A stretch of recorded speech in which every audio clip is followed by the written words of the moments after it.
чогуу сыйынабыз.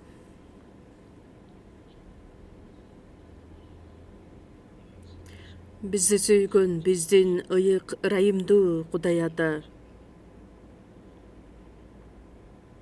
Кудай Ата, сиз белгилеп койгон бул дүйнөнүн акырында, бул дүйнө күндөн күнгө күнөөгө батып бузулган учурда бизди биринчилерден өзүңүзгө чакырып, куткарып алып, түбөлүк өмүр, түбөлүк даңк бергендигиңиз үчүн ыраазычылык билдиребиз.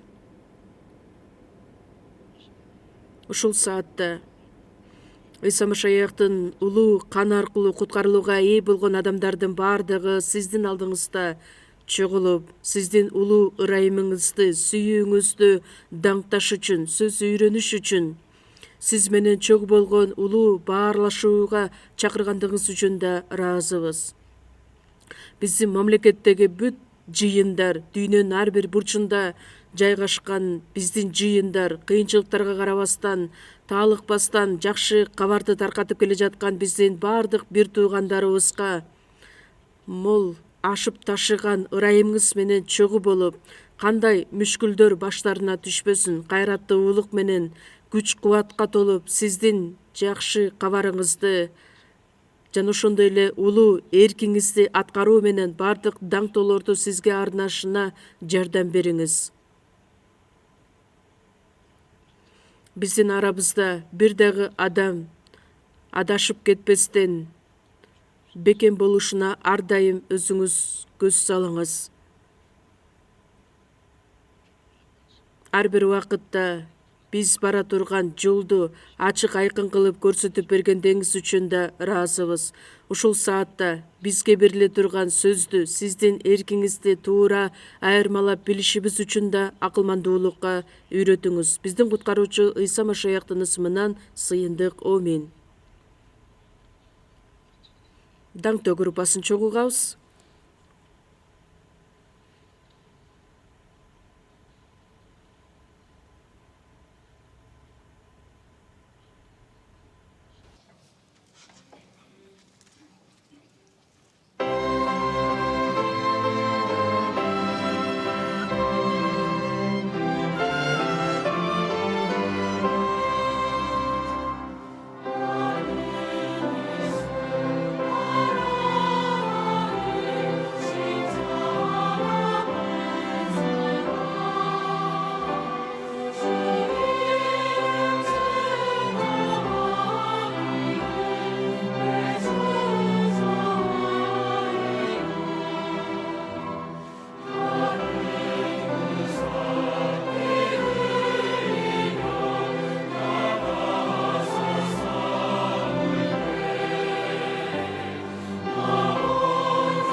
Ыйык жазууну чогуу ачабыз. Марк жазган жакшы кабар экинчи бөлүмдү ачабыз. Жаңы келишимдин 967 бети. Марк жазган жакшы кабар экинчи бөлүм.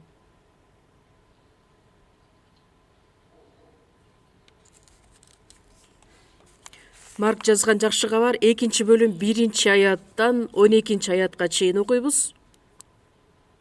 Марк экинчи бөлүм 1-ден 12-аятка чейин.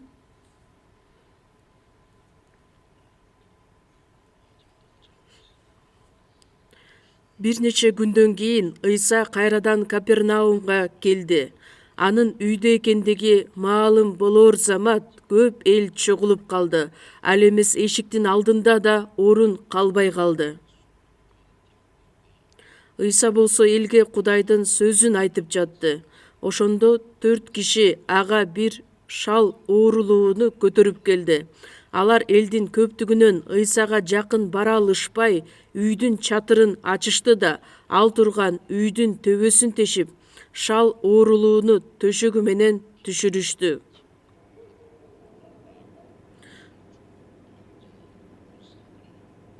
Алардын ишенимин көргөн Ыйса шал оорулууга: "Балам, күнөөлөрүң кечирилди" деди. Бул жерде бир нече мыйзам окутуучулар отурушкан эле. Алар: "Эмне үчүн ал ушинтип айтып жатат? Ал Кудайга акарат келтирип жатат. Күнөөлөрдү бир Кудайдан башка ким кечире алат?" деп ойлошту. Ошол замат Ыйса рух менен алардын оюн билип: "Эмне үчүн ушинтип ойлоп жатасыңар? Шал оорулууга кайсынысын айткан оңой? Күнөөлөрүң кечирилди дегенби, же ордуңан туруп төшөгүңдү ал да баргын дегенби?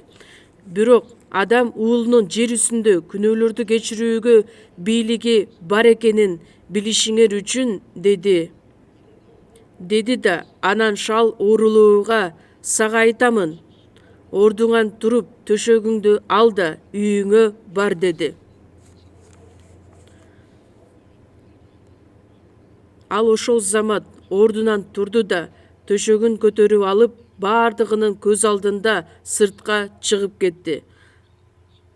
Ошондо бардыгы таң калып: "Биз эч качан мындай нерсени көргөн эмес элек" деп Кудайды даңкташты.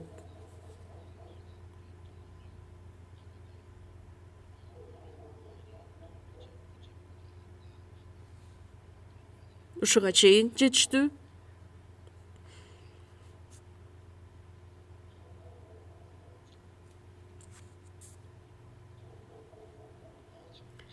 Эки миң жыйырма бешинчи жыл дагы башталды.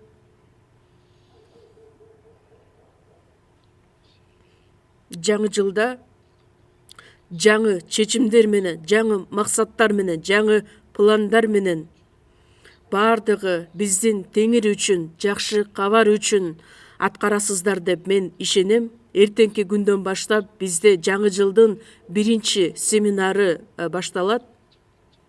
Биринчи семинар болгондуктан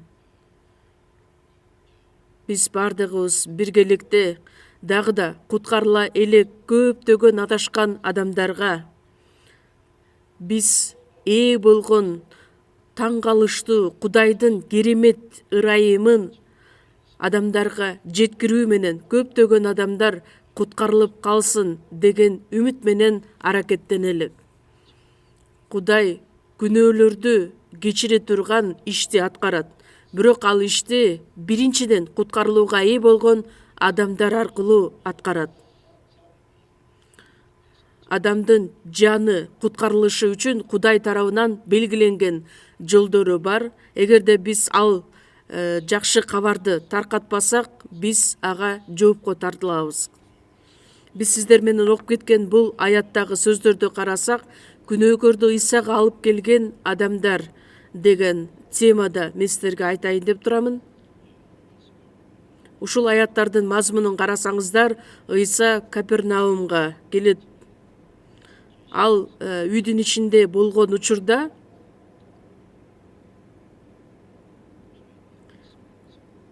Кудайдын сөзүн күбөлөндүргөн учуру бар эле. Биринчи бөлүмдү карай турган болсок, Капернаумда Ыйса көптөгөн адамдарды айыктырып, көптөгөн адамдарга Кудайдын сөзүн дагы күбөлөндүргөндүктөн бир нече күндөн кийин кайрадан Капернаумга келет. Ууруларды айыктырып, сөздөрдү үйрөткөндөн кийин кайрадан ошол Капернаумга келет дагы бир үйдө болгон учур эле. Ал сөздү уккан адамдар анын алдына келип чогулушат. Үйдүн ичи адамдарга толот, эшиктин алдында да орун калбай калат. Ушундай сөздөр жазылат. Ыйса көптөгөн адамдарга Кудайдын сөзүн айтып жаткан элек. Бирок 4 киши бир шал оорулуу адамды көтөрүп келишет. 4 адам шал оорулуу адамды Ыйсага алып келиш үчүн үйдүн чатырын ачышат.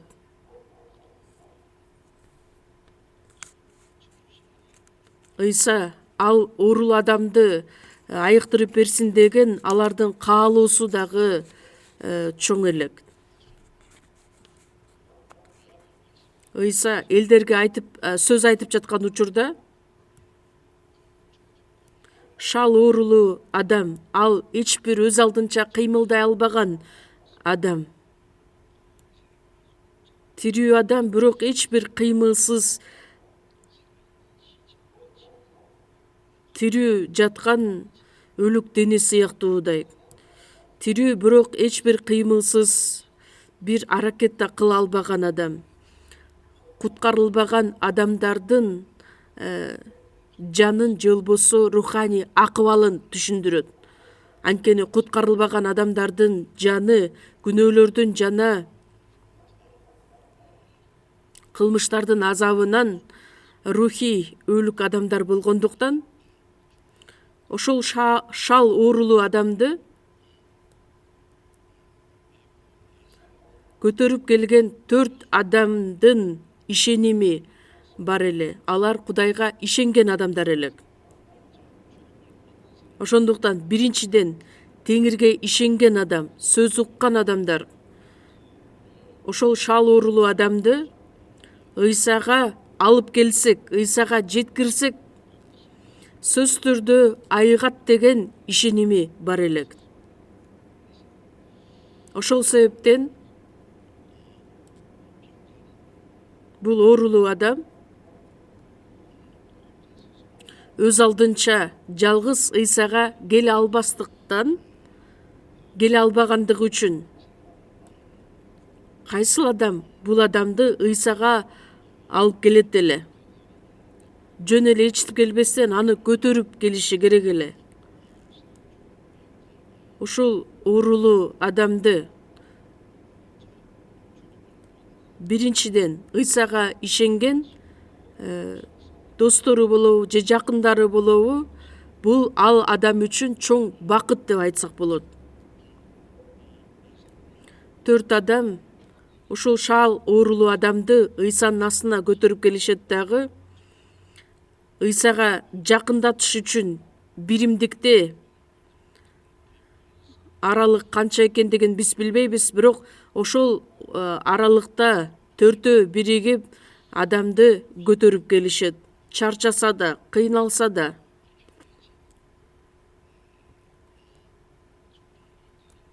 Ошол шал оорулуу адамды Ыйсанын астында көтөрүп келишет дагы айыктырабыз деген жан дили менен келишкен эле.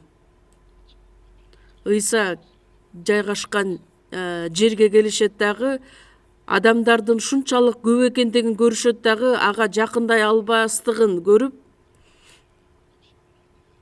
ойлонуп отуруп, жүйүттөрдүн үйү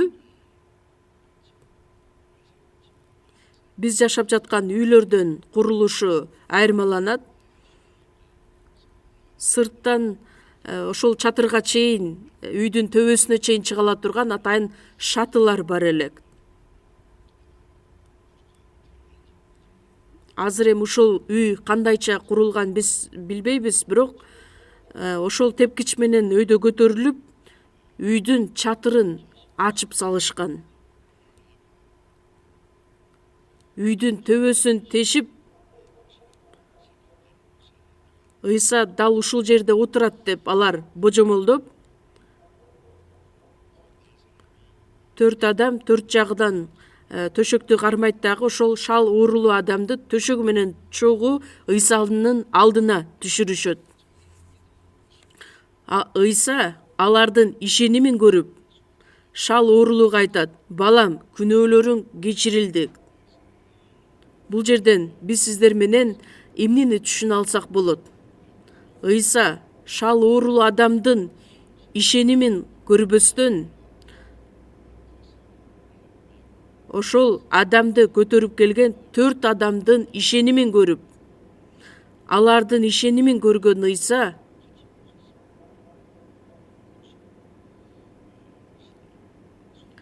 "Балам, күнөөлөрүң кечирилди" деп айтат.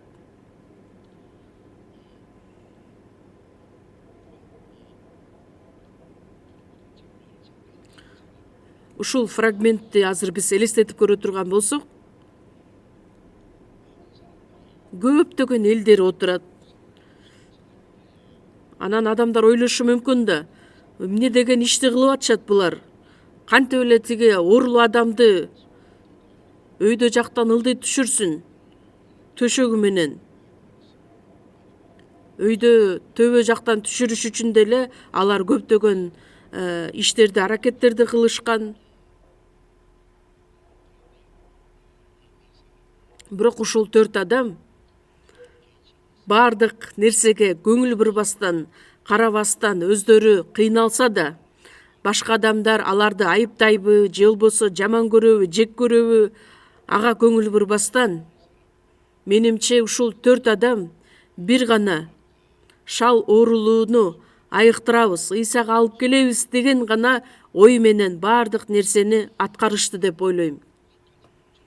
Бир максатты көздөп, менимче кожоюнга деле кийин кайрылып кечирим сурап, ошол үйдүн төбөсүн тешип койгондугун кайрадан жасап беришти деп да ойлойм. Ыйса алардын ишенимин көрдү.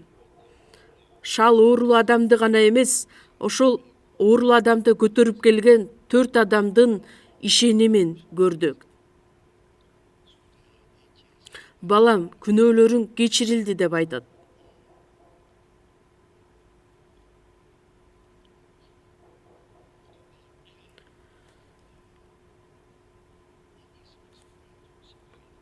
Бул сөз аркылуу эмне жөнүндө ойлонсок болот?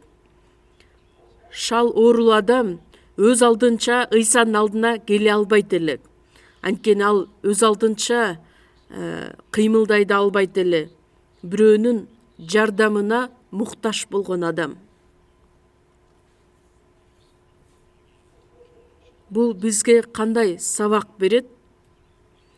Куткарылбаган адам куткарылууга ээ болушу үчүн биринчиден куткарылган адамдар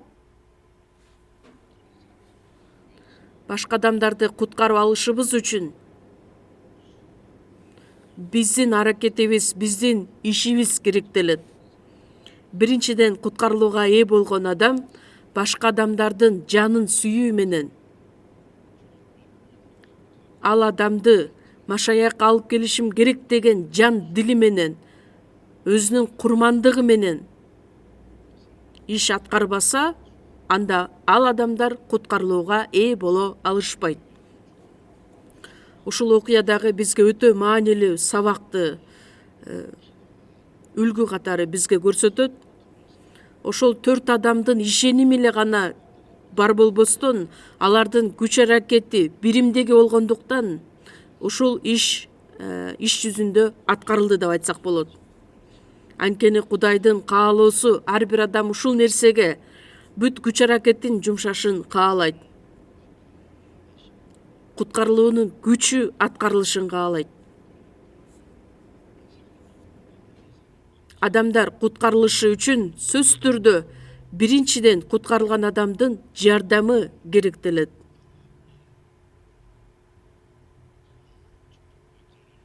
Менимче ушул шал оорулуу адамды көтөрүп келген 4 адам шал оорулуу адамды кыйнап зордоп алып келген жок да, эч бир сөздү айтпай эле көтөрүп келишкен жок да. Биринчиден, Ыйса ким экендиги жөнүндө. Ыйса кандай оорулуу болбосун, баардык ооруну айыктыра ала турган Теңир экендигин алдын ала айтып берип, анын ичиндеги каалоону ойготкон элек. Ошондуктан шал оорулуу адам дагы алардын сөзүнө макул болуп, айыгууну каалап Ыйсага келди деп айтсак болот. Үмүт менен Ыйсага келдик.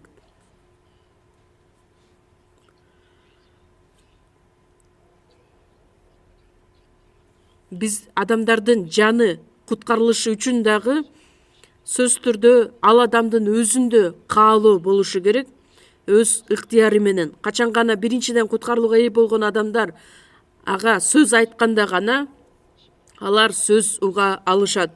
Римдиктерге жазылган кат 10-бөлүм 13-14 аяттарда айтылат. Ишенбей туруп аны кантип чакырышат? Укпай туруп ага кантип ишенишет?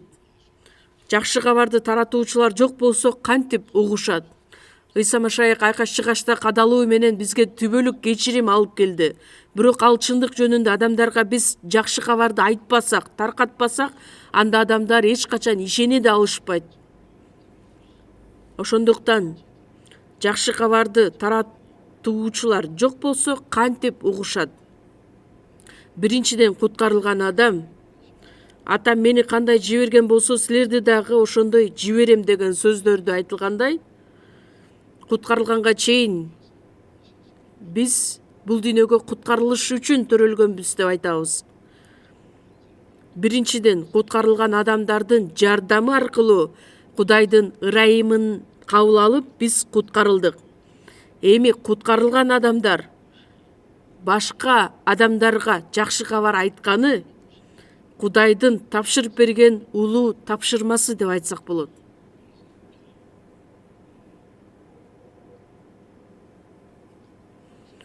Ошондуктан биринчи куткарылган адамдардын жашоосу аркылуу, иштери аркылуу Кудай башка адамдарды куткарып алат.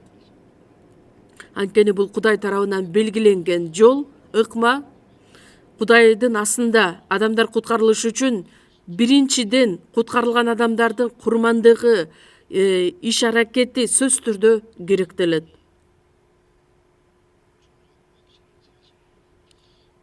Эң негизги чындык, биринчиден куткарылган адамдардын жардамы жок болсо, башка адамдар эч качан куткарыла алышпайт.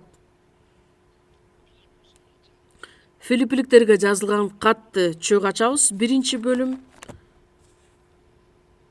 Филиппиликтерге жазылган кат 1-бөлүм 5-аят 5-6 аяттар чөк окуйбуз. Себеби силер биринчи күндөн тартып азыркыга чейин жакшы кабар таратуу ишинде бизге кызматташ болуп келе жатасыңар. Силерде баштаган жакшы ишин Кудай Ыйса Машаяктын күнүнө чейин аягына чыгараарына бекем ишенем. Биринчи күндөн тартып азыркыга чейин. Биринчи күндөн тартып деп биз куткарылууга ээ болгон күндөн баштап азыркыга чейин жакшы кабар таратуу ишинде бизге кызматташ болуп келе жатасыңар. Куткарылган күндөн тарта биринчиден куткарылган адамдар менен биргеликте бизде баарлашуу, аңгемелешүү башталат. Элчи Павыл Филиппияга барып, Элчилер иштери 16-бөлүмдө айтылгандай, жакшы кабарды таркатып, эң эле биринчи учурда Лидия деген аял куткарылат дагы, өзүнүн үйүнө бардык элчини жана анын кызматташтарын чакырып алат дагы, өзүнүн үйүнө чакырып, мени силерге ишенген адам катары кабыл алып, менин үйүмдө калгылат. Элчи Павыл жана анын кызматташтары чогуу болушат дагы Филиппия жергесине жакшы кабар таркатышат. Лидия аял аркылуу Филиппиядагы жыйын пайда болот. Филиппияда көптөгөн адамдар куткарылууга ээ болушат. Филиппиядан кетип жаткан учурунда дагы элчи Павыл филиппиликтерге кайрылып баарлашуусун менен чогуу болгон Эпафродит аркылуу дагы ортосунда Павыл менен Филиппия жыйынын ортосундагы үзгүлтүксүз баарлашуу болуп турган. Эпафродит жыйын жөнүндө элчи Павылга жеткирип, бири-бирине жардам көрсөтүп, көмөктөшкөн иштери болгон эле. Римде түрмөдө отурган учурда дагы Филиппия жыйыны дагы көптөгөн жардамын көрсөткөн эле. Биринчиден, куткарылган адамдар менен ортосундагы болгон мамилелешүү сөзсүз түрдө болушу керек. Куткарылгандан кийин, куткарылган күндөн тарта азыркы күнгө чейин жакшы кабар таркатуу ишинде, баарлашууда, мамилелешүүдө болуп келе жатасыңар. Силерде баштаган жакшы ишин куткарылып, жакшы кабар үчүн биримдикке чогулган адамдардын ичинде Кудай жакшы иштерин аткарат. Ыйса Машаяктын күнүнө чейин бул иш аткарылат. Жакшы иш деп эмнени айтабыз? Моралдык жактагы жакшы иштер эмес. Эң эле жакшы иш бул Кудайдын көз алдында адамдардын жанын куткаруу. Элчилердин иштери 10-бөлүм 38-аятта.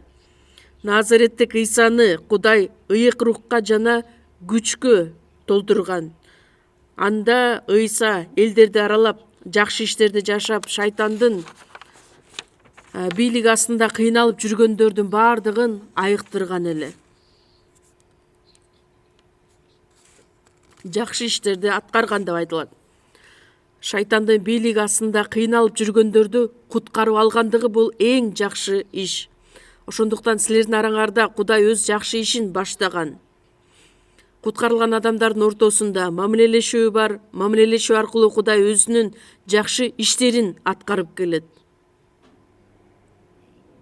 Куткарылуу ишин аткарат. Куткарылган адамдар аркылуу, же болбосо жыйын аркылуу башка адамдардын жанын куткарып ала турган жакшы ишти Кудай өзү аткарат. Филиппиликтерге чейинки жазылган кат бул Эфестиктерге 3-бөлүмдө чогуу ачабыз. Эфестиктерге жазылган кат 3-бөлүм. Эфестиктерге жазылган кат 3-бөлүм 20-аят.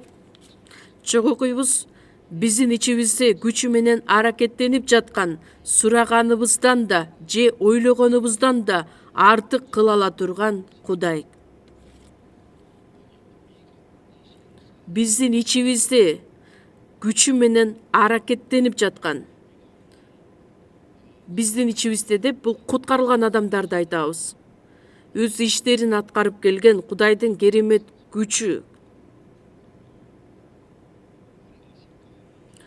Мисалы үчүн башыбыз бир нерсени ойлойт, пландайт, ал эми дене баардык ошол башыбызга баш ийет дагы иш жүзүндө аткарат.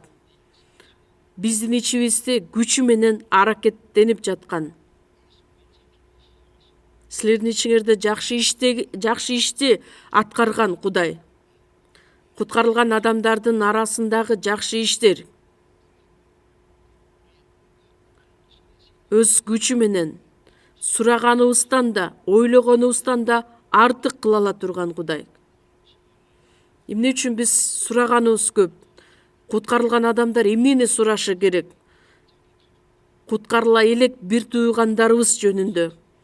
Жакындарыбыз, туугандарыбыз, досторубуз. Жакшы кабарды жеткирели. Кудай ошолорго эшикти ачып бер деп биз Кудайдан суранышыбыз керекпиз. Сыйынышыбыз керекпиз. Бүт аракетибизди жумшашыбыз керекпиз. Ошондо Кудай сураганыбыздан да, ойлогонубуздан да артык иштерди аткарып берет. куткарылган адамдар аркылуу башка адамдардын куткарылуу иши аткарылсын деп Кудай биз аркылуу иштейт. Башка адамдардын жанын куткарылып алыш үчүн сыйынбасак, сөз айтпасак, эмгек кылбасак, анда бир дагы адам куткарылууга келе албайт. Ошондуктан куткарылган адамдар аркылуу Кудай куткарылуу ишин өзү аткарат. Жакшы кабар таркатуу деген сөз адамдарды, күнөөкөрлөрдү Машаякка алып келүү. Бирок кээ бир адамдар ойлошот, эгерде адамды жыйындын босогосуна чейин жеткирсем, ошол жакшы кабарды жеткирдим деп ойлошот. Бирок өмүр бою жыйынга келип деле куткарылууга ээ болбогон адамдар өтө эле көп. Ээрчитип келүү эле тим болбостон, Машаяк жөнүндөгү сөздү укканга биз жардам беришибиз керекпиз. Машаякка ээрчитип келүү деген сөз бул ал жөнүндөгү сөздү уктуруу. Жакан жазган жакшы кабар 4-бөлүм 28-аяттан баштап карасак, мазмунда Самарияда өзгөчө күнөөкөр аял жөнүндө жазылат. Ал аялдын күйөөсү 5 күйөөсү бар эле. Азыркы жашап жаткан күйөөсү дагы чыныгы күйөөсү эмес эле. Ушул чоң күнөөгө баткан аял да Ыйсанын келе тургандыгын күткөн эле. Ыйса ошол самариялык аял менен жолугушат. Албетте ал күнөөкөр экендигин Ыйса билген.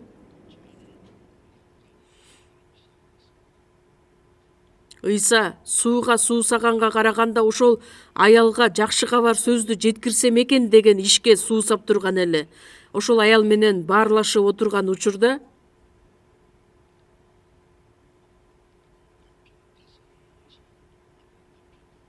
сенин 5 күйөөң бар. Азыркы жашап жаткан күйөөң дагы чыныгы күйөөң эмес деп айтат. Ар бир анын кетирген күйөөсүн айыптап ага айтып берген учурда аял ушунчалык таң калат дагы, сен пайгамбар экениңди билдим. Ыйсаны биринчиден ал пайгамбар катары кабыл алды. Пайгамбар деген ким? Биринчиден бардык нерсени алдын ала билген адам. Адамдардын жүрөгүн изилдей ала турган адам. Сенин пайгамбар экениңди билдим. Пайгамбар, сени билдим, ошондуктан сенден дагы бир нерсени сурай кетейин. Биздин ата бабаларыбыз мына бул тоодо Кудайга табынышчу. Ассирия түндүк Израилди басып алган учурда, түндүк Израиль биздин заманга чейин 2213 жылы талкаланган эле. Түндүк Израиль Ассирия тарабынан талкаланат дагы, ассириялыктар менен жүйүттөр аралашып пайда болгон эл элек. Ошондуктан башка жүйүттөр болсо самариялыктар менен мамиле түзүшкөн эмес. Экөө бири-бирин жек көргөн адамдар эле. Биздин ата бабаларыбыз мына бул тоодо Кудайга табынышчу. Ал эми силер болсо жүйүттөр Кудайга табынуучу жай Иерусалимде болушу керек дейсиңер. Кайсынысы туура? Ыйса ага эмне деп жооп берет? Бул тоодо да эмес, Иерусалимде да эмес. Сөзсүз түрдө табына турган убакыт келет. Анткени Кудай рух, ага табынуучулар да рух менен чындык боюнча табынуулары керек. Машаяк келген учурда бизге сөзсүз түрдө бардыгын айтып бермек. Сен менен сүйлөшүп жаткан мына мен Машаякмын. Мына мен Машаякмын. Ыйса ошол сөздөрдү айтып жаткан учурда самариялык аялдын жүрөгүн ачкан эле. Самариялык аял ушунчалык таң калат дагы, бул Машаяк экен деп дароо түшүнөт. Анан өзүнүн бардык идиши болобу, кумурасы болобу баардыгын таштайт дагы Самария шаарына чуркап барат. Мен кылган иштердин баардыгын көрсөткөн, айтып бергенди карагыла, жүргүлө, кылганымдын баарын айтып берген адамды көргүлө. Ал Машаяк эмеспи деп айтып баштадык. Ысык учурда, адамдар келбеген учурда, күндүзгү маалда аял суу алыш үчүн келет дагы, бирок ушул учурда Машаяк менен жолугат дагы, баарлашуу аркылуу чыныгы Машаяк экендигин таанып билет дагы, адамдарга уялбастан, тартынбастан чуркап келет. Келгиле, аны көргүлө. Жакшы кабар таркатуу бул өтө эле оңой. Келгиле, көргүлө, келгиле, уккула деген сөздөр гана жетиштүү. Күнөөгө баткан аял дагы шунчалык анык айтып жаткандыктан, самариялыктар ал аялдын артынан ээрчип Ыйсага чейин келишет. Ыйсанын сөзүн угуп, Самария шаарына ээрчитип келишет дагы, 2 күн ал жерде бүт самариялыктарга Кудайдын сөзүн жеткирет дагы, көптөгөн адамдар куткарылып калышат. Күнөөгө баткан самариялык аял аркылуу Самариядагы жашап жаткан көптөгөн адамдар жакшы кабар сөзүн кабыл алып куткарылып калышат. Ошондуктан биринчиден куткарылган адамдар аркылуу башка көптөгөн адамдар куткарылгандыгы бул Кудайдын белгилеп койгон жолу. Бир адам болобу, башка көп адам болобу. Элчилердин иштери 16-бөлүм 31-аятта Филиппиядагы түрмө сакчысы болот. Павыл менен Сылас Филиппияда Кудайдын сөзүн айтып жаткандыгы үчүн аларды кармап, түрмөгө камап коюшат. Алардын кийимдерин тартып алат дагы, андан кийин түрмөнүн түпкүрүнө чынжыр менен байлап түрмөгө отургузушат.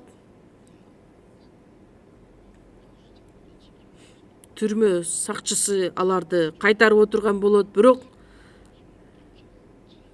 түн ортосунда Павыл менен Сылас сыйынып Кудайды даңктап ырдашкан эле. Денесин баардыгы сабалган, жара болгон, кыйын азапта отурушат туткунда, бирок алардын жүрөгү ушунчалык сүйүнүп Кудайды даңктап ырдап турган учур элек. Анан күтүлбөгөн жерден катуу жер титирөө болот дагы, түрмөнүн пайдубалы солкулдап кетет. Эшиктер ачылат, баардыгын кишендери бошоп калат. Түрмө сакчысы ойгонуп кетет дагы, түрмөнүн эшиктеринин ачылып жатканын көрөт дагы, туткундар качып кетти экен деп ойлойт. Эгерде туткундар качып кете турган болсо, анда ал түрмө сакчысы өлүшү керек эле. Ошону билип, кылычын сууруп, өзүн өлтүрмөкчү болот. Анткени эшиктердин баардыгы ачык эле, кишендердин баардыгы бошоп калган эле. Бирок алар качып кетпестен ошол жерде болгон эле. Анан түрмө сакчысы ушунчалык таң калат дагы. Анан Павыл менен Сыластан аларга келип кайрылып сурайт: мен куткарылып калышым үчүн мен эмне кылуум керек? Бул адамдар Кудай жиберген адам экендигин билет дагы. Ошол учурда элчи Павылдын айткан сөздөрү 31-аятта айтылат. Ыйса Машаякка ишен, ошондо өзүң да, үйүңдөгүлөр да куткарылат. Өзүң жана үйүңдөгүлөр куткарылат. Түрмө сакчысы аларды өзүнүн үйүнө чакырып алат дагы,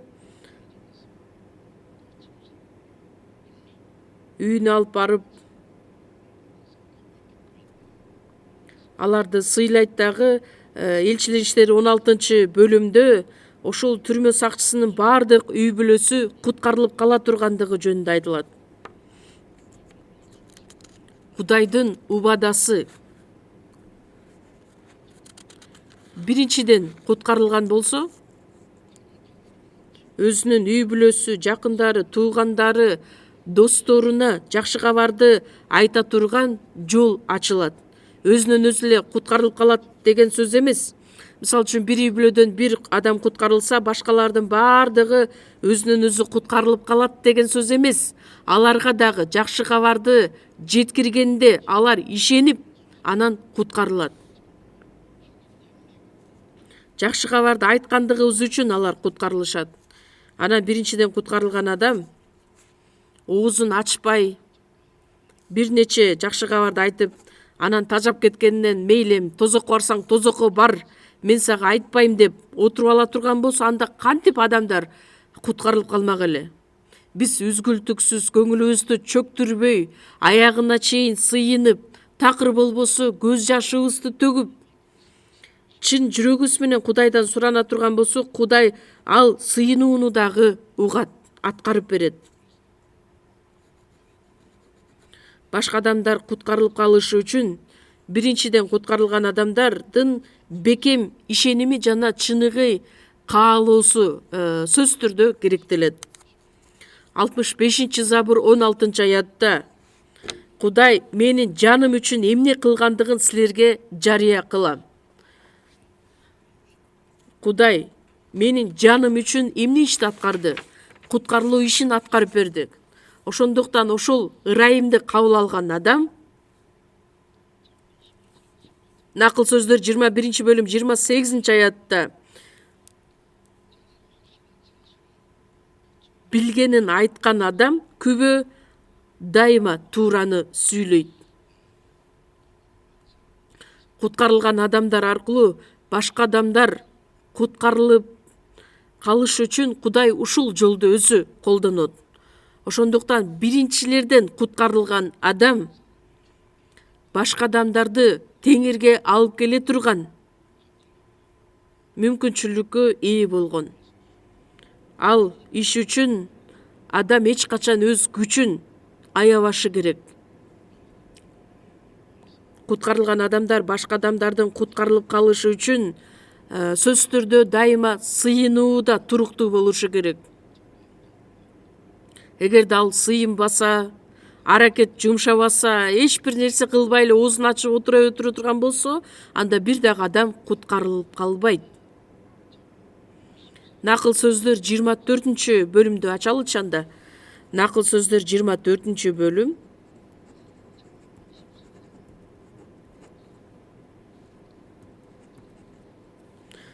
Накыл сөздөр 24-бөлүм 11-аят, 12-аят. Накыл сөздөр 24, 11, 12. Чоң окуйбуз. Өлүмгө кыйылгандарды куткар, өлүмгө өкүм кылынгандарды куткаруудан кантип баш тартасың? Сен мына биз муну билген эмес элек дегени турасыңбы? Эмне, жүрөктөрдү сыноочу билбейт бекен? Сенин жүрөгүңдү байкап туруучу муну билет. Ал адамга кылган ишине жараша тиешесин берет.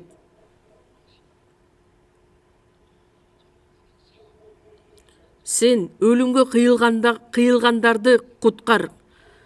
Куткарылбаган адамдар шайтандын бийлиги астында өлүмгө кыйылгандар. Аларды куткар. Өлүмгө өкүм кылынгандарды куткаруудан кантип баш тартасың? Алардын жаны тозокко бара жаткандыктан аларды кантип куткарбай коесуң? Куткарылып калыш үчүн сен өз жардамыңды бер. Элчи Павыл эмне деп айтат? Жакшы кабарды таркатпасам мага кайгы дейт. Дүйнөнүн адамдары жаман иштерди аткарса күнөө кылган болот, моралдык жактан. Ал эми куткарылган адамдар, машаякчылар жаман ишти кылбаса дагы, Жакып 4-бөлүм 17-аятта Ким жакшылык кылуу керек экендигин билип туруп жакшылык кылбаса, ал күнөө кылган болот. Жакшылык иштеп эмнени айтабыз? Эң жакшы иш бул өлүп бара жаткан адамдарды, тозокко бара жаткан адамдарды куткарып калуу.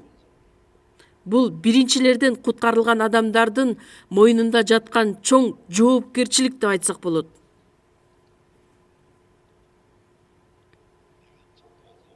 Мен жакшы кабарды айтпасам, башка адамдар айтат. Менсиз деле жетишет деп айтышы мүмкүн.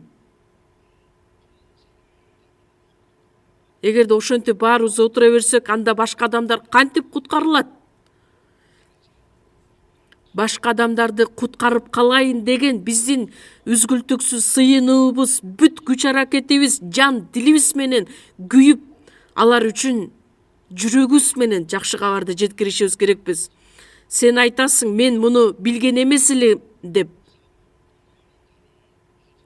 Өлүмгө кыйылгандарды кантип билбейсиң? Өлүп бара жаткан адамдарды көрүп туруп кантип мен билбейм, тааныбайм деп кыя өтүп кетесиңби? Кантип жалган айтасың? Кабыл Абылды өлтүргөндөн кийин Кудай ага кайрылып сурайт. Бир тууганың Абыл кайда дегенде, билбейм, мен эмне, бир тууганыма кароолчу белем деп жооп берет. Мен эмне, кароолчу бекен? Кудай ага айтат, жерден бир тууганыңдын каны мага боздоп жатат. Биз иш жүзүндө адамдарды өлтүрбөсөк дагы, бирок адамдарга жакшы кабарды таркатпастан жөн гана карап отура турган болсок, анда биз өлүп бара жаткан адамдарга чогуу шериктешпиз. Жакшы кабарды таркатуу менен куткарылган адамдар биздер, жакындарыбыз, үй бүлөбүз болобу, досторубуз болобу, айтпастан алар өлүмгө дуушар боло турган болсо, ал адамдар эмне деп айтат? Мага эч бир адам айткан да жок. Мен уга алган жокмун. Кудай Кабылга айтат го, сенин бир тууганыңдын каны мага боздоп жатат деп.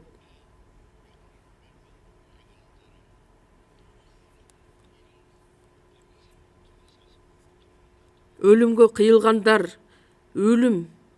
өлүмгө өкүм кылынгандарды куткарып алышыбыз үчүн Кудай бизди колдонот.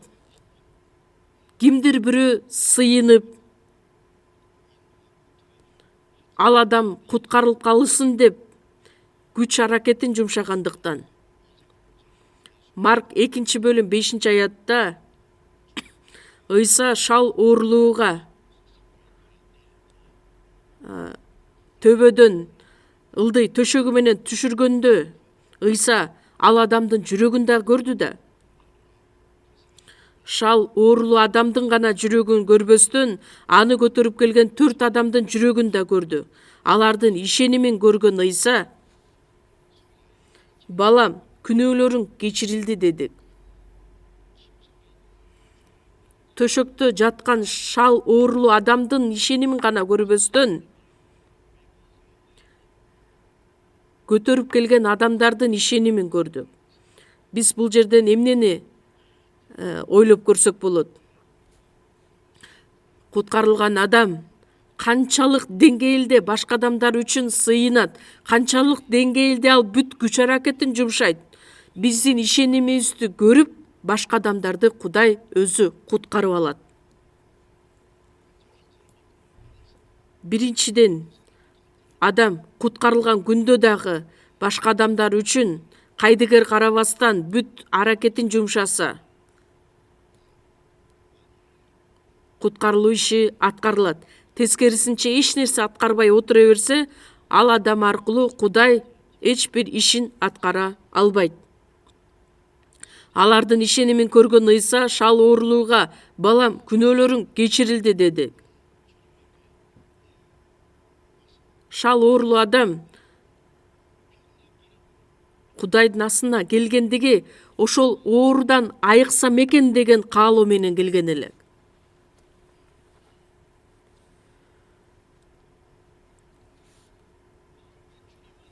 Бирок Ыйса ал күтпөгөн сөздү айтат. Ордуңан тур дагы бас деп айта турган сөздү күттү эле, бирок ал балам күнөөлөрүң кечирилди деп айтат. Кээ бир адамдар Ыйсанын кереметтерин көрүш үчүн келген эле, же болбосо нан жеш үчүн, оорудан айыктырыш үчүн көптөгөн адамдар Ыйсанын артынан ээрчип жүргөн эле, ар кандай максатты көздөп. Бирок адамдын денесинин оорусун айыктырыш үчүн эмес, денедеги көйгөйлөрдү чечип бериш үчүн эмес, адамдын жанын куткарып алыш үчүн Ыйса келген эле.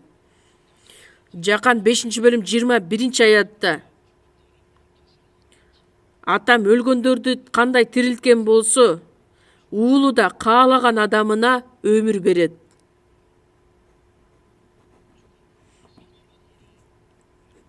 Өлгөн адамды тирилтиш үчүн Ыйса бул дүйнөгө келген эле.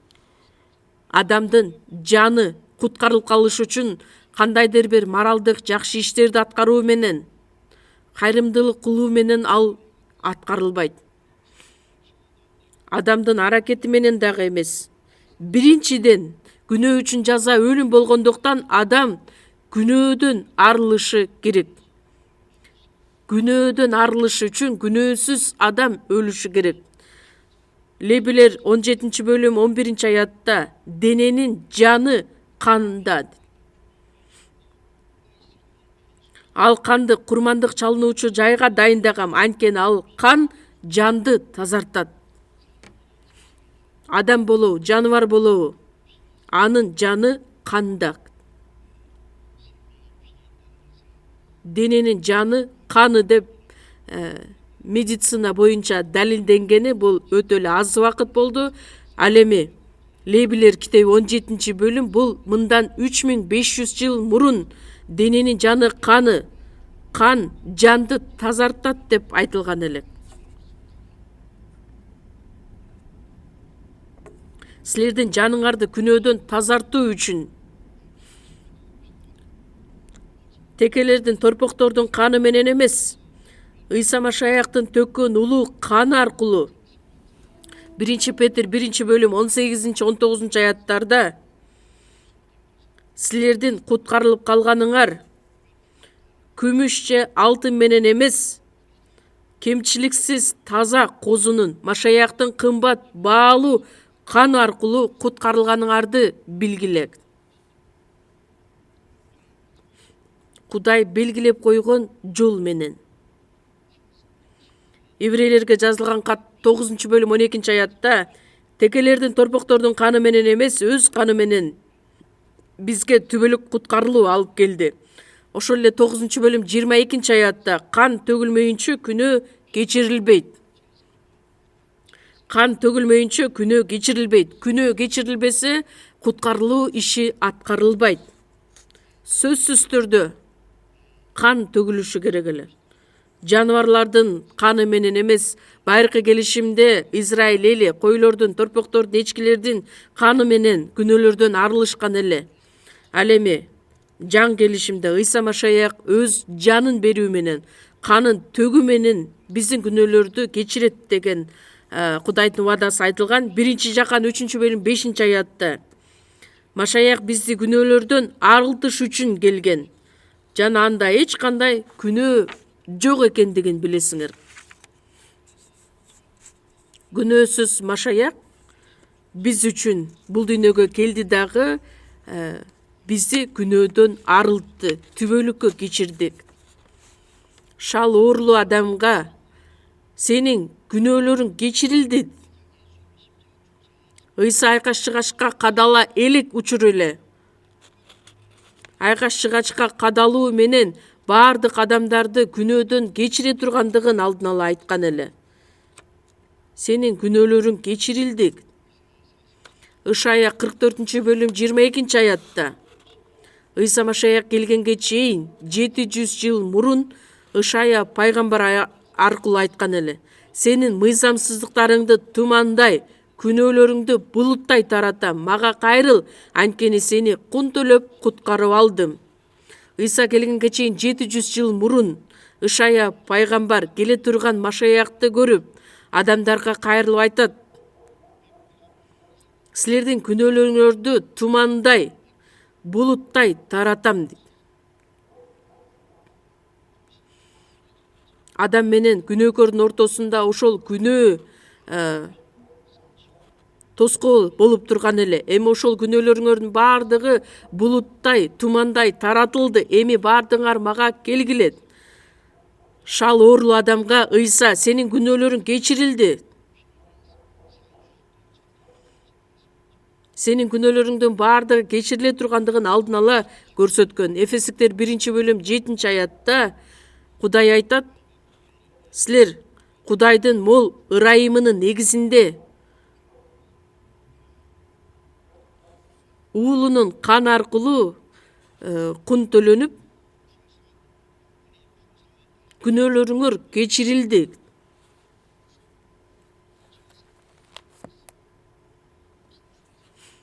Кудайдын мол ырайымынын негизинде Ыйсанын төккөн кан аркылуу кун төлөндү. Жыйынтыгында күнөөлөрүбүз кечирилди. Күнөөлөрүбүз кечирилди, куткарылдык деген сөз мааниси бир сөздөр. Биз дагы Ыйса Машаяктын төккөн улуу кан аркылуу куткарылдык.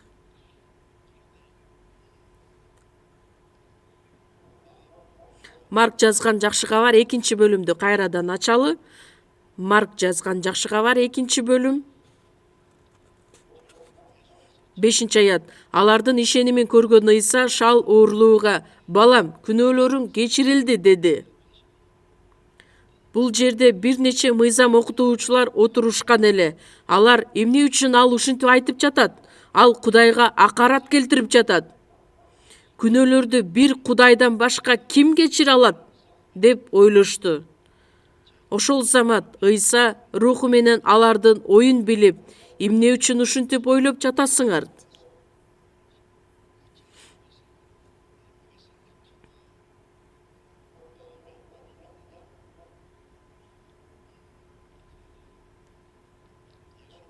Ыйса күнөөлөрүң кечирилди деп айткан учурда мыйзам окутуучулар, мыйзамга таянгандар ичинде үнүн сыртка чыгарып эмес, өз ичинде айтышат: ал эмне айтып жат? Ал эмне үчүн ушинтип айтып жатат? Кудайга акарат келтирип жатат. Күнөөнү Кудайдан башка бирөө кечире алабы?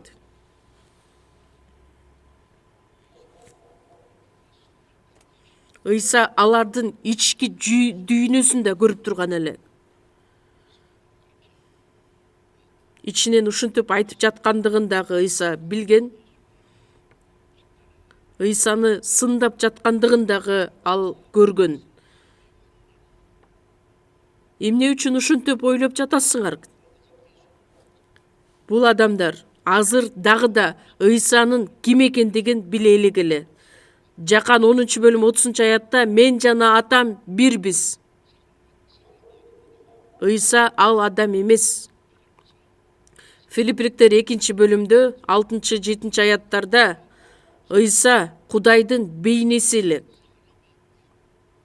Бирок адамдын денесинде бул дүйнөгө келген.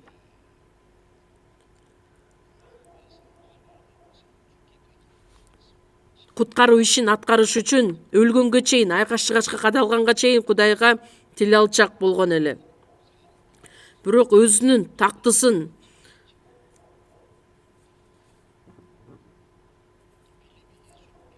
таштап бул дүйнөгө келген эле. Филипп Ыйсадан сурайт: теңир, бизге Атаңды көрсөт, Кудай Атаны көрсөт дегенде, Ыйса айтат: мени көргөн адам Атамды көрөт. Анан кантип Атамды көрсөт дейсиң? Ыйса деген ким? Кудай өзү адамдын бейнесинде бул дүйнөгө келген.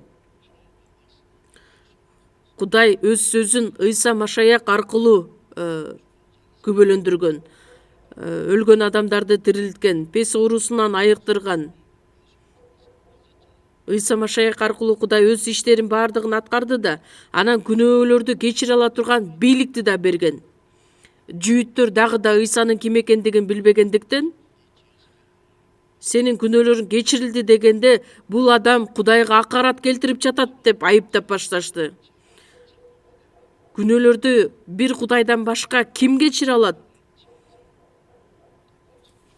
Мыйзамда болсо Кудайга акарат келтирген адамды ташбаранга алып өлтүрүш керек деген эле. Анан Ыйса алардын ички дүйнөсүн оюн көрүп, эмне үчүн ушинтип ойлоп жатасыңар деп айтат. Шал оорулууга, балам, күнөөлөрүң кечирилди. Же болбосо, ордуңан тур да төшөгүңдү көтөрүп үйүңө бар деген кайсынысы оңой? Күнөөлөрүң кечирилди. Бул бир гана Кудай аткара ала турган иш. Төшөгүңдү ал да үйүңө бар деген сөз, бул Кудайдын күчү болбосо башка нерсе аткара ала албайт. Экөө тең оңой эмес. Бирок сенин күнөөлөрүң кечирилди деген сөз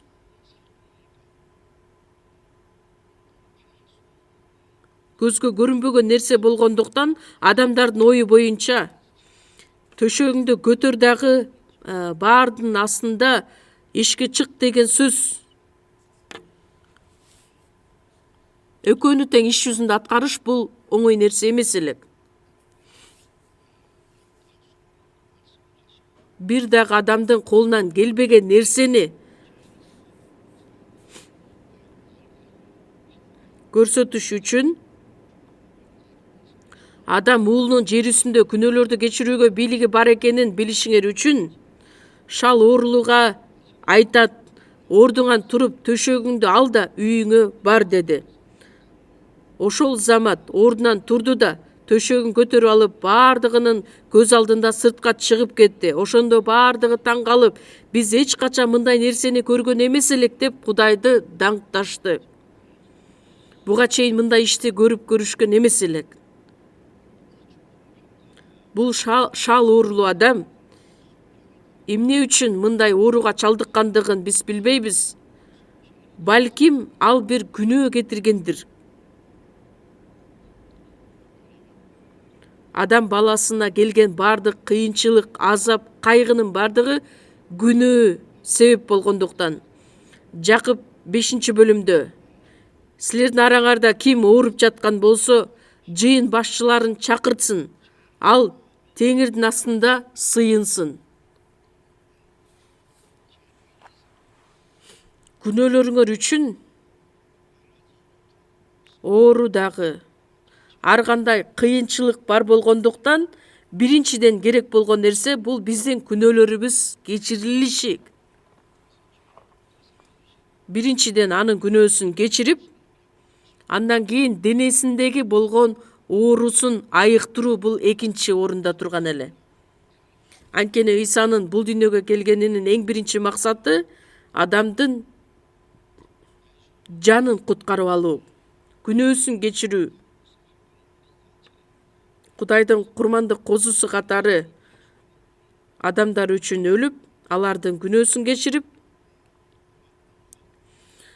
Жакан 5-бөлүм 27-аятта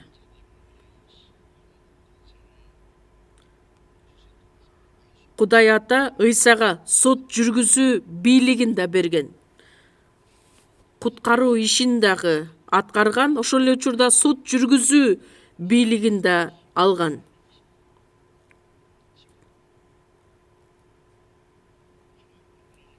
Азыр Кудайдын ырайымын кабыл алып куткарылабы, же болбосо соттолобу? Куткаруучу да Ыйса, соттоочу да Ыйса өзү. Ишенбеген адам, ишенген адам соттолбойт, ал эми ишенбеген адам соттолду. Биз үчүн Ыйса соттолгондуктан, ошондуктан куткарылган адам соттолбойт. Ал эми ишенбеген адам ишенбестиги үчүн соттолот. Бизди куткарып алган да Ыйса Теңир. Ишенбеген адамды соттой турган да Ыйса Теңир.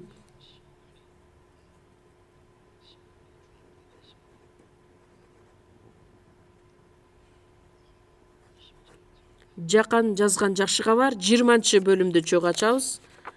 Жакан 20-бөлүм.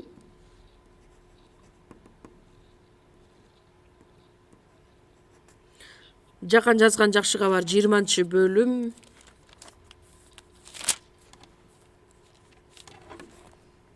1067 бет. 20-бөлүм 20-аят. Ушинтип айткандан кийин Ыйса аларга өзүнүн колдорун, буттарын жана кабыргаларын көрсөттү. Шакирттер Теңирди көрүп кубанышты. Ыйса аларга дагы бир жолу силерге тынчтык болсун деп айтты да, Ата мени жиберген сыяктуу мен да силерди жиберем деди. Ушуну айткандан кийин ал шакирттерине демин үйлөп, ыйык рухту кабыл алгыла. Кимдин күнөөлөрүн кечирсеңер, ал кечирилет. Ал эми кимдин күнөөлөрүн кечирбесеңер, ал кечирилбейт деди. Кайрадан тирилген Ыйса өз шакирттеринин алдына келет дагы силерге тынчтык болсун деп колдорун, буттарын, кабыргаларын көрсөтөт.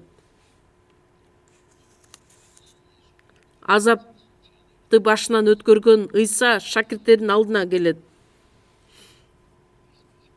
Силерге тынчтык болсун деп, анан Ата мени жиберген сыяктуу мен да силерди жиберем дейт.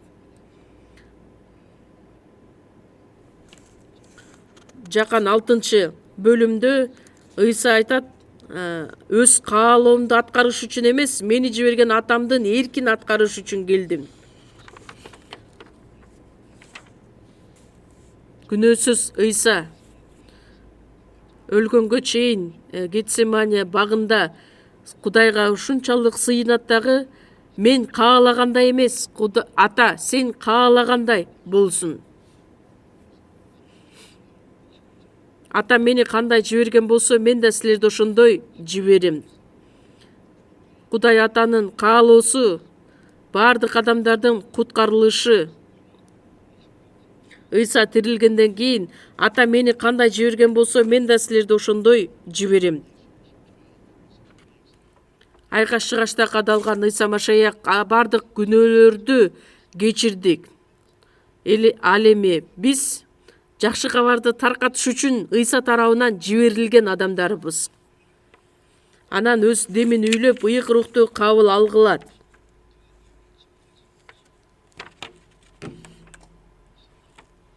Ыйык рух Ыйсаны күбөлөндүрүш үчүн келген.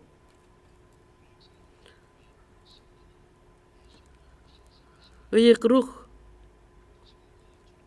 Ыйсанын аткарган ишин адамдарга күбөлөндүрүш үчүн келген эле. Ошондуктан Ыйса ыйык рукту кабыл алгыла. Кимдин күнөөлөрүн кечирсеңер, ал кечирилет. Кимдин күнөөлөрүн кечирбесеңер, ал кечирилбейт. Бул дагы өтө таң калыштуу сөздөр. Ыйса күнөөлөрдү кечире турган бийликке ээ эле.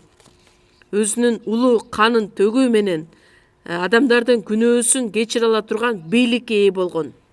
Ал эми биз болсо адамдарга Кудайдын сөзүн жеткирүү аркылуу алардын күнөөсүн кечире алабыз.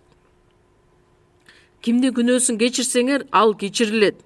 Католиктер, поп, алардын папасы ошол бийликке ээ болгонмун деп өзүн эсептейт. Матай 16-бөлүмдө Петрдин айткан сөздөр айтылат. Сен тирүү Кудайдын уулу Машаяксың деп жооп бергенде,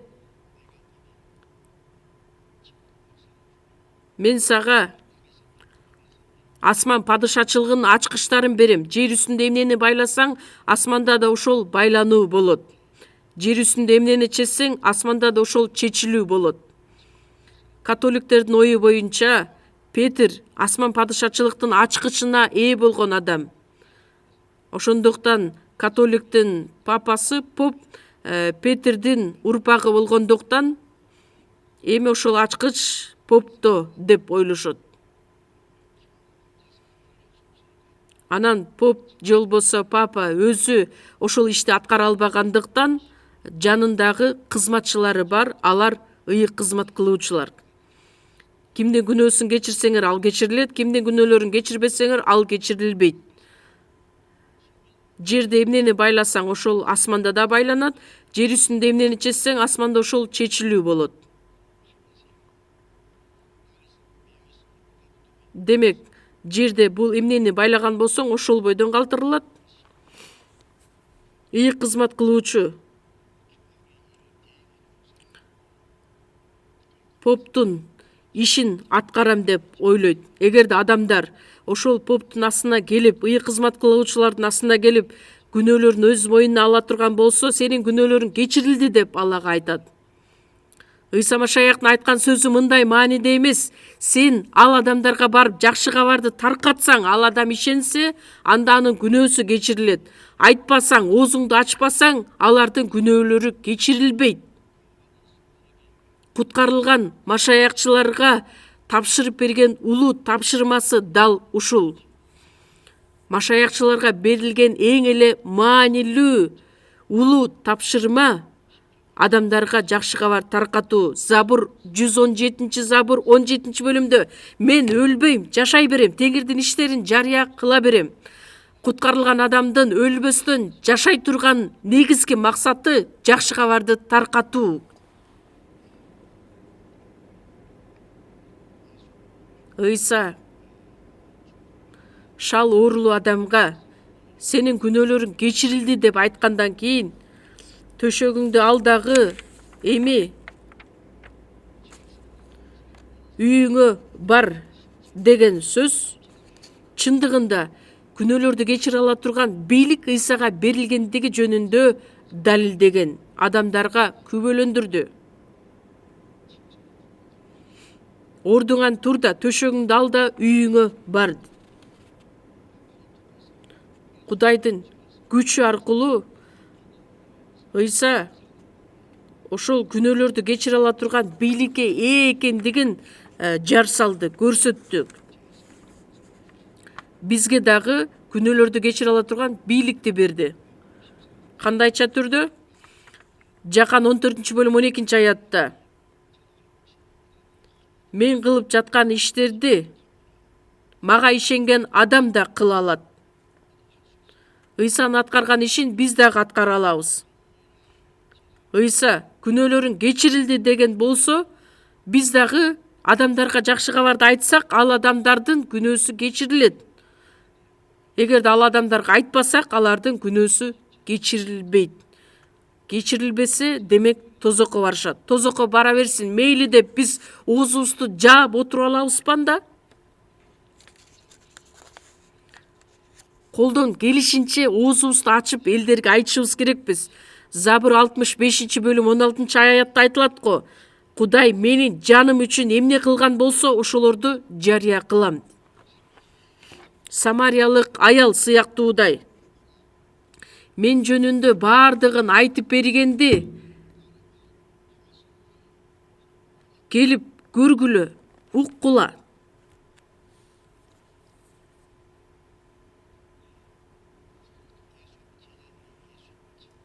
Ыйса өз шакирттерин жолуккандан кийин биринчи жолу Андрей, Петр, башка бир туугандарына да, башка шакирттерине да айтат, келгиле, бул Машаяк эмеспи?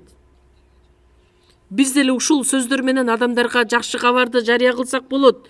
Кудай менин жаным үчүн эмне кылгандыгын биз жакшы билебиз го. Ошол адамдын чыныгы сөзү аркылуу башка адамдар куткарылууга кайтып келе алышат. Ишенбеген адамдар бизди ар дайым карап турушат, байкап турушат. Биз оозубуз менен мен куткарылдым, жогорудан төрөлдүм, асман падышачылыкка барам деп. Анан биздин ишенүүбүз канчалык деңгээлде чындык экендигин адамдар көргүсү келет. Ал үчүн дайыма бизге көз салып байкап турушат. Ошондуктан куткарылган адамдар кандайча жашайт, айткан сөздөрү, кылган иштерин бардыгын байкап турушат. Бул адамдардын ишенген ишеними чындык экен, алардын айткан сөзү дагы чындык экен деп ишенишет. Тескерисинче биз жакшы кабарды айтпасак, анан кылган иштерибиз, жашаган жашообуз такыр эле башка боло турган болсо, анда ал адамдар бизге ишенбейт дагы, жалганчылар деп, эки жүздүүлөр деп айтышат. Ыйса шал оорулуу адамга сенин күнөөлөрүң кечирилди, эми ордуңан тур да төшөгүңдү ал да үйүңө бар.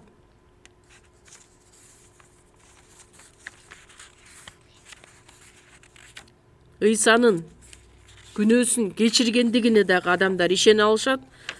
Ана шал оорулуу адам өз ордунан туруп сыртка чыгып кеткенде баардык адамдар таң калып Ыйсага ишенип калышат деп жазылып атпайбы? Римдиктерге жазылган кат 1-бөлүм 16-аятта: мен жакшы кабар таратуудан уялбаймын, анткени жакшы кабар баардык ишенгендерге Кудайдын күчү экендигин көрсөтөт. Жакшы кабар бул өзү эле керемет. Анткени тозокко бара жаткан адам куткарылып бейишке бара турган керемет, мындан артык башка керемет улуу иш барбы? Ошондуктан ал адам угабы же укпайбы? Ал адамга барып айт. Же ал адам укканга чейин, тажатканга чейин, аягына чейин барып жакшы кабарды айттыңарбы? Кээ бир адамдар айтат,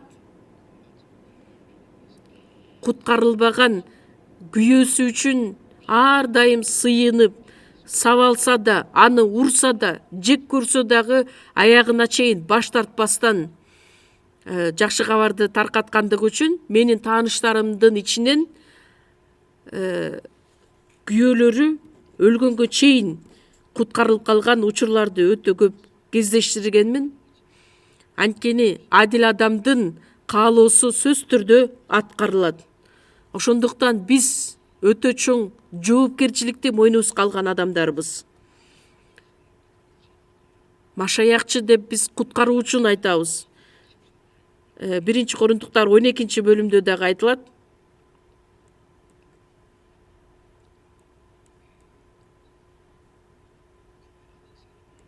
Куткарылган адамдарды бизди кичи машаяк деп айтат. Анткени баардыгыбыз бир рухка, бир денеге чөмүлүп, бир рухтан ичкенбиз.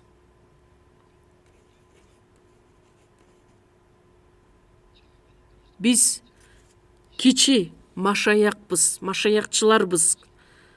Адамдардын жанын куткара ала турган, бизге берилген бул өзгөчө жөндөмдүүлүк.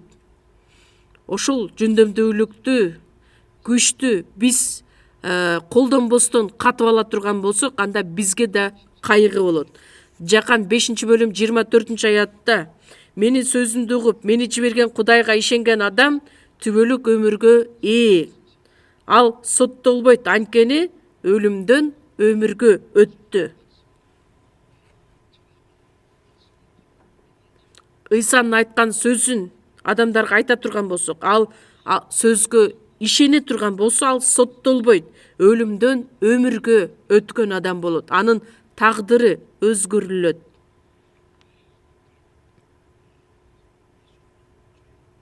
Ыйса шал оорулуу адамга ордуңан тур да төшөгүңдү алып үйүңө бар дегенде, ошол замат ордунан турат дагы төшөгүн көтөрүп алып, баардыгын көз алдында сыртка чыгып кетет. Ошол учурда баардык адамдар таң калып, биз мындай нерсени көргөн эмес элек деп аны даңктап башташты. Ыйса күнөөлөрдү кечире ала турган бийликке дагы ээ экендигин билишкен. Биз дагы ушул чындыкты өзүбүз эле билип, жөн отура бербестен, жакындарыбыз, үй бүлөбүз, туугандарыбызга айтышыбыз керекпиз.